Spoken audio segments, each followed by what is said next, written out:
One of the things that I've loved about you in the years that Nancy and I've been at Life Church are your passion and your emotion. I get to see that every week as you give a message and when people come to Christ, and just to see that in you. And yet I see sometimes as men with our passion and emotion, it can get us in trouble with our family. How do you see that?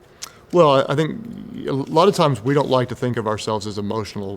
Women are emotional, men are not emotional. But the truth is, we are very emotional. And until we recognize that, then our emotions can take us to places that we don't necessarily want to end up.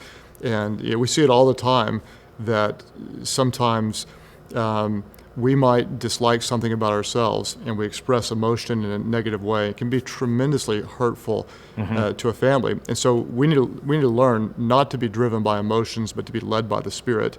And those are really two different things. Most of the time, by nature, I'll be driven by emotions because I feel, therefore I want to act.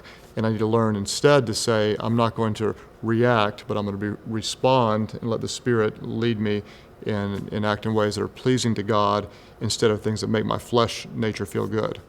And I think God gives us all of our emotions. I think sometimes we think, well, he just gives us happy and that, but he gives us all of our emotions. And I think the ones we might consider negative, like some of the anger and things we have, are red flags to us of saying, hey, there's something going on here that we need to deal with. Right. Yeah, the red light comes on the car, it's time to take it in and get it Absolutely. worked on. And if those emotions go out of check, then sometimes we don't know how to solve the problems ourselves.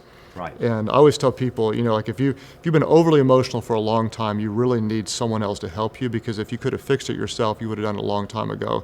Yeah. And so there might be some men right now who recognize, oh my gosh, I've been telling myself I can fix this, but you haven't done it. And so to really be a man is not to say I can do it on my own, but to really be a man is to say I need someone else to help me, and then we can really make progress. Yeah, because I think we get in patterns with our emotion, and the emotion happens, we do the same thing. And the scripture says, be angry and do not sin.